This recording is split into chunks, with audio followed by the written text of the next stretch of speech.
இந்த கூலி படத்துக்கு வந்து யார் என்ன சொல்கிறாங்கங்கிறதெல்லாம் தாண்டி இந்த நாகார்ஜுனா அவர்கள் ரீசெண்டாக ஒரு இன்டர்வியூவில் வந்து ஒன்று சொல்லிட்டு போயிட்டாருங்க. அது அப்படியே வந்து சோசியல் மீடியாவில் வந்து பற்றிக்கிட்டு எரியுதுன்னு சொல்லலாம். அதாவது முன்னாடி நடந்துச்சு வேட்டையனுக்கு நீங்கள் பார்த்துருப்பீங்க. ப்ரொடக்ஷன் சைடில் அப்டேட் வரலனாலும் வந்து பல பேர் அப்டேட்ஸ் வந்து கொடுத்து விதவிதமாக வந்து அப்டேட்ஸ் வந்து லைக் ஆகிட்ட இல்லாமல் வெளியிலேருந்து நிறைய வந்துச்சுல்ல. அதே சினாரியோ இப்போ வந்து கூலி படத்துக்கு நடந்துகிட்ருக்குன்னு சொல்லலாம். படத்துடைய ரிலீஸ்க்கு இன்னும் ரொம்ப கம்மியான நாட்கள் இருக்கிற சமயத்தில் சன் பிக்சர்ஸ் கிட்டேருந்து எதுவுமே இல்லாமல் ரொம்ப சைலண்டாக இருந்துகிட்ருக்குது.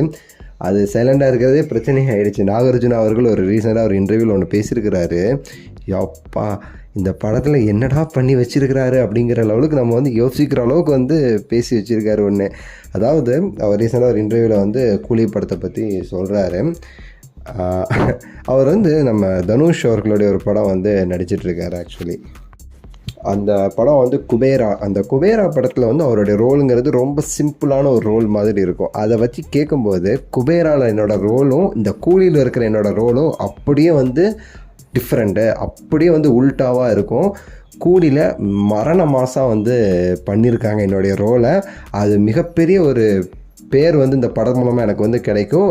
செம்மையாக அந்த பேர் வந்து எடுத்துக்கிட்டு போகும் இந்த படத்தை ஏற்று. அந்தளவுக்கு ஒரு ஸ்ட்ராங்கான ஒரு கேரக்டர், ரொம்ப ரொம்ப முக்கியமான ஒரு கேரக்டர் வந்து கூலியில் நான் வந்து பண்ணியிருக்கேன்.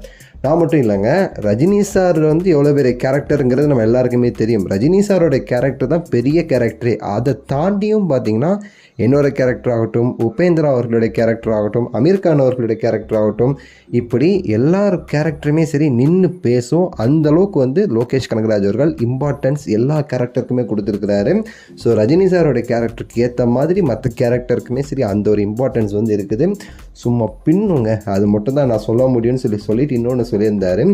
இந்த படத்தில் நான் வந்து ஒரு என்னோடய ஃபஸ்ட்டு சீன் நடித்த பிறகு லோகேஷ் கனகராஜ் என்கிட்ட சொன்னார், சார் நீங்கள் இப்படி நடிப்பீங்க நான் எதிர்பார்க்கவே இல்லை. நான் இது வரைக்கும் உங்கள் படம் நிறைய பார்த்துருக்கேன், ஆனால் இப்படி ஒரு நடிப்பை நீங்கள் மற்ற படத்தில் கொடுத்த மாதிரி எனக்கு தெரியல, மிரட்டிட்டீங்க சார் அப்படின்னு சொல்லிட்டு லோகேஷ் என்னை பார்த்து சொன்னார். எனக்கும் அந்த உணர்வு இருந்துச்சு அந்த சீன் நடித்து முடிச்சுட்டு. அதனால தான் நான் சொல்கிறேன், இந்த ஒரு படத்தில் என்னுடைய கேரக்டருங்கிறது ரொம்ப முக்கியமான கேரக்டர், நிலைத்து நிற்கும் அப்படிங்கிற மாதிரியுமே சரி நாகார்ஜுனா அவர்கள் வந்து அந்த பேட்டியில் வந்து சொல்லியிருப்பார். ஸோ ஃபஸ்ட்டு சீனில் வந்து நம்ம நாகார்ஜுனா அவர்கள் நார்மலாக நடந்து வரும்போது வந்து லோகேஷ் கனகராஜ் சொன்னாங்க, சார் சாதாரணமாக நடந்து வராதிங்க, சும்மா சிங்கம் மாதிரி நடந்து வரணும் இந்த சீனில் அப்படின்னு சொல்லிட்டுலாம் சொன்னதாக வந்து சொல்கிறாங்க. பெரிய ஒரு எக்ஸ்பெக்டேஷன்ஸ் நாகார்ஜுனா அவர்கள் மேலேயும் சரி கூலியில் இருக்குது. உங்களோட கருத்தை கமெண்ட்ஸ் பண்ணுங்கள், லைக் பண்ணுங்கள், ஷேர் பண்ணுங்கள், சப்ஸ்கிரைப் பண்ணுங்கள். அடுத்த வீடியோவில் சந்திக்கின்றேன். நன்றி, வணக்கம், மகிழ்ச்சி.